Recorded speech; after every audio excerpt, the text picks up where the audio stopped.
Most new print-on-demand sellers think that they can just link their Printify shop with Etsy and start making sales right away. But the reality is, in 2025, it's not exactly that simple. And ignoring these things can wreck your print-on-demand shop before you even get started. So in today's video, I'm going to be sharing with you some of the most important things you need to know before selling with Printify, or if you've already integrated your shop with Printify, changes that you can implement today to make sure you don't have any problems moving forward and you're actually able to make sales and real money going into the next year. So let's not waste any more time and just jump right into this list. Now, the very first thing that you need to know before you start selling with Printify on Etsy is that you have to have some funds available to start this kind of print-on-demand business. Now, one of the things that I truly love about print-on-demand is how low cost it is to start. And for many sites, it's virtually free to sell print-on-demand products, and it's still very, very low cost to sell on Etsy with Printify. So say you wanted to sell t-shirts or sweatshirts, that's not going to cost you a lot of money because you don't need a bunch of equipment in your basement. You don't need to buy a bunch of stock of shirts. You don't have to already make things before people purchase them, but you don't need $0 to start. And that is where a lot of people get tripped up. What's going to happen is when you actually integrate your Printify account with Etsy, there are going to be a number of different fees that Etsy has right away, everything from listing fees, and then fees when you make sales, fees if they advertise. But along with that, you are going to be paying for every single item purchased through your Etsy shop on Printify. So for example, if you sell a t-shirt for $25 on Etsy, that t-shirt might cost around $10 on Printify's catalog. So you have about a $15 profit that you've made there. But right away when you get that first order, you are not seeing the money from Etsy hitting your bank account yet. So you have to pay out of pocket for the item on Printify because they're not going to make and ship your item until you've actually paid for it. And a lot of times for new sellers, Etsy is going to hold funds for quite a few weeks until they've kind of verified that you are fulfilling your orders, that you're a trustworthy shop. Now, typically you're not going to ever have a problem and you're going to get all of those funds to reimburse you plus your profit. But say you get 10, 20, 30 orders before those first few weeks have elapsed, you will need to have enough money to pay for all of those orders. Now, typically, unless you are just hitting the jackpot with the niche that you choose the very first week you start selling on print on demand, you're probably not going to get hundreds of sales every single day when you're first getting started, but you definitely could make a few here and there. So I suggest having a couple $100 linked to your Printify account that you're okay with spending before this business really gets up and running. Now, if you make those sales, you're going to get all that money back, but if you literally have $0 to start, this might not be the platform or the business model for you. You need to have a little bit of cash up front, and I know so many sellers are not really aware of this when they get started, and it's a little bit shocking when they start seeing all of those costs up front before they're reimbursed. So just keep that in mind and know you're probably going to have to spend a little bit of money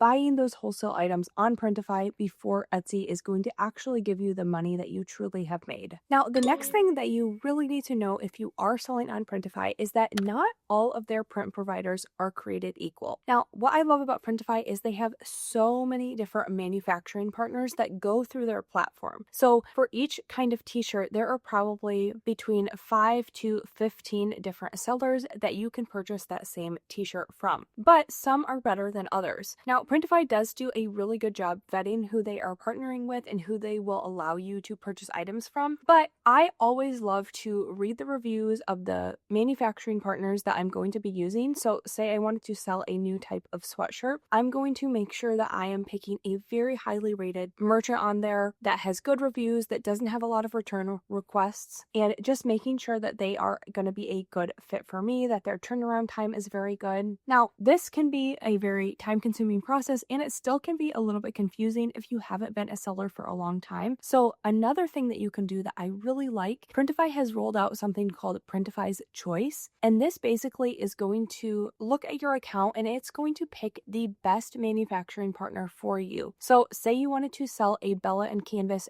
3001 t-shirt on your Etsy store, you don't necessarily have to pick the manufacturing partner you want to sell with. So you don't have to decide between like Swift POD or Monster Digital or Awkward Styles. You could just pick Printify's choice, and it's going to pick a very highly rated one of their manufacturers who is also located in an area that they're going to have a good turnaround time for you. So a lot of times that just takes the guesswork out of making those kind of decisions. And if you're a newer seller, there is literally nothing wrong with using just Printify's choice across the board because they know who is going to work great for you. So I do suggest doing that if you're not going to take the time to like look through the reviews, to maybe order some samples from the merchant on Printify that you want to use. Now, that being said, moving on to the next thing you need to know, even if you pick a perfect manufacturing partner, they always have great turnaround time and they don't make mistakes often. Sometimes items do go out of stock for certain manufacturing partners. Now, if you have your shop linked to one specific manufacturing partner and you get an order and that item is completely out of stock or that color is out of stock, it's going to put a little bit of a hold on your order. Now, what I suggest is that you are regularly checking your Printify account. So if you have your Etsy integrated with your Printify, you need to be checking Etsy every day and you need to be checking your Printify account every day. Because if something's out of stock, what you can do is you can simply pick another provider that has that exact same item and it's going to seamlessly just put that order through for you. But if you don't catch it, it can spend a lot of time just kind of sitting there waiting for you to make a decision. And that's going to delay your turnaround time. Your customer is going to get their order later. So I highly suggest always taking a look at both your Printify account and your Etsy account every single day to make sure you're not missing anything. Now, the next thing that you need to know is that if there ever is a mistake with one of your customers' orders, Printify is always going to make it right. Now, I don't think a lot of people know this. So as kind of just a general rule for my print on demand shop on Etsy, I say a no returns or exchanges policy. However, I do allow reorders or an exchange or money back if there is a problem with the quality or the make of the item. So say someone gets a shirt, it's the right size, it's the right design, but they just decide that they don't like it. I'm not going to let them exchange it or return it for something new. But for example, if they order a size medium and they get sent a size extra large, or it's printed on the wrong color, or the design is like peeling off, those are all instances where you are definitely going to want to help your customer out. You're going to want to make it right because that is on you as the shop owner. Now, if it ever is Printify's fault that something has happened, they will always take care of it and either send a new item or they're going to refund you for that order. So you don't have to be scared if this happens. Now, it happens very infrequently, but the thing that they're going to ask you for if this happens is some kind of picture for proof of what the problem is. So what I like to suggest is that whenever a customer comes to you on Etsy through your Etsy messages, you're going to go right away and be proactive and say, hey, thank you so much for bringing this to my attention. We're going to make this right for you, but would you be willing to just send me a photo so I can see what the problem was? And typically your customers are going to be totally fine with that, but I like to go ahead and ask for the photo before I ever take it to Printify, because if you tell Printify that there was a problem with the order, the very first thing they're going to ask you for is that photo. So then you have to go all the way back to your customer. You have to send them another message. You have to wait for them to get you that photo. So if you can just collect all that information before you take that over to Printify, it just saves a lot of time and they're going to be able to work on the solution right away instead of going back and forth trying to get all of the details about this situation. And sometimes just asking simply for a photo from your customer is going to help you from getting like scammed from a customer who just wanted a free item. Now, this has happened to me several times where a customer says, hey, you actually sent me the wrong size or the design looks really bad. And I say, okay, no problem at all. Just please send me a photo with how this looks and I will be able to make it right for you. And they either just ghost me or they send me a photo and it looks perfectly fine. And I just ask some more questions and it turns out there's nothing really wrong. They just wanted a free item. They were hoping that I just, no questions asked, just said, okay, you know what, here's your money back and you can keep the item. So a lot of times just asking for the photo helps everyone out in the long run. Now, the next thing that you need to know if you are selling print-on-demand items with Printify is that this is a very passive business model, but you are going to have to actively manage a lot of the customer service and shopkeeping side of things. So a lot of times people who want to do print on demand, they just want to make a design, upload it, and never think about it again. And there are some platforms that you can do that. So for example, you have like Amazon Merch, where you can be very hands off once you just submit your designs. But Printify integrated with Etsy is not like that. Yes, there are very, very passive parts of this. Once your account is linked, every time you get an order, it's typically just going to go straight to Printify, and they are going to start working on that without you ever even having to click a button or make any choices. But if you're a seller on Etsy, you are going to have to deal with customer issues like the one that I just talked about previously. If customers have questions, they are going to message you. You're going to have to actively reply to those messages. If you are going on vacation, you're typically going to have to figure out how you are going to manage your shop from away, or if you're going to put it on vacation mode. There are just a lot more things that you have to actively be looking at and managing if you are selling on Printify integrated with your Etsy shop. So that's why I talked about before, you always need to be constantly checking your Printify account as well as your Etsy shop. Typically one time a day is going to be enough. You don't need to be checking this every hour for new sales. If you're checking it every 24 hours, that's pretty good. But this is definitely not a 100% passive business venture. Now, I know a lot of people are going to say this is some of the easiest passive income you're going to make. And once your shop gets going, there are many parts of it that are so passive you don't even have to think about. But there's always going to be some day-to-day or week-to-week tasks that you're going to have to be doing. So just be aware of that and don't think that you can just make a design, upload it, and never think about it again, and the money will just keep rolling in. Now, the next thing that you need to know if you are selling on Printify is that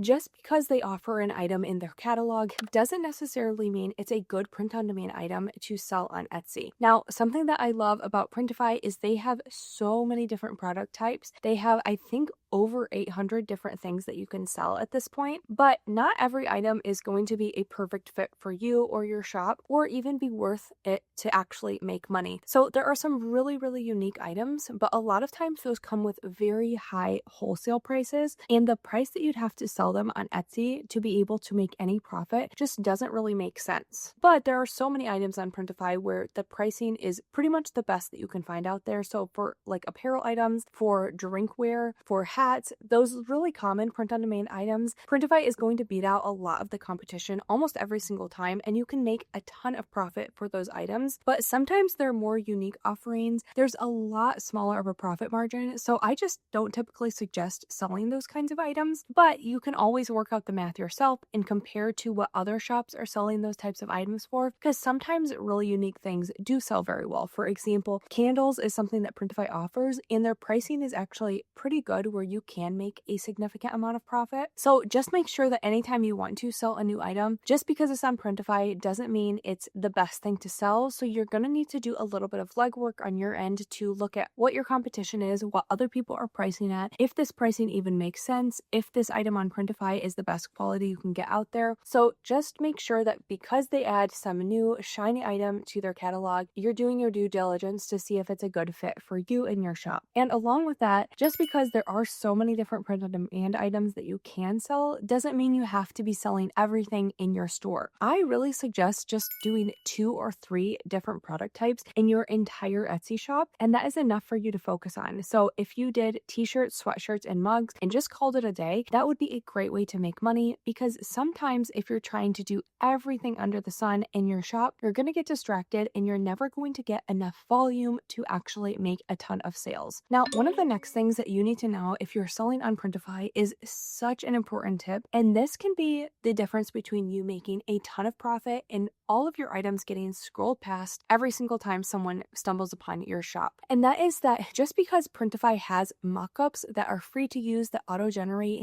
doesn't mean you should necessarily be using those for your items. But this comes with a lot of caveats. So I do use the Printify mockups in my listings, but I use them in a little bit of a different way than you might be thinking. So the best practice for print-on-demand items is you are going to make your own mockup that looks like it's a real person in a real situation that really shows off your item well, and it kind of fits the niche that you are doing. Now, Printify doesn't have that many options that it offers every time it generates a mockup for you, and typically it's just going to be a plain white background, and these are the mockups that hundreds, if not thousands and thousands of other sellers are also using. So what I suggest is that you are going to get a mockup from someplace else. Now, the place that I get pretty much all of my mockups for my listings is the site called Placeit, and what I love is that you pay one small monthly cost for the subscription and you get access to thousands of different mockups as well as a lot of other print-on-demand tools. I'll link them down below if you do want to check them out. But what you need to do is take the design that you made and upload it to Placeit to find a really good mockup that is going to fit this item well. And then you're going to take that mockup and put it as the first photo in your listing. And then you can use all the other auto-generated mockups from Printify as those like second, third, fourth, fifth photos in the listing to kind of fill it up and really give your customer the best idea of what this item is truly going to look like when it is printed. If you are just using auto-generated mockups, you are probably leaving so much money on the table, or you might not even be making sales. So this can be one of the biggest differences between a successful print-on-demand shop and one that is just struggling to even get a single view a day. Now, I will have all of these resources that I talked about linked down below in the description. And if you didn't know, Printify is actually free to use if you integrate them with your Etsy shop or another platform. So there is literally no risk in making an account and just kind of checking them out and seeing if they're a good fit for you if you've never done that before. And I actually have a full video on how to link your Printify account with your Etsy shop in just a few minutes. So I will put that right here if you want to watch that next. Thank you guys so much for watching, and I'll see you in my next video.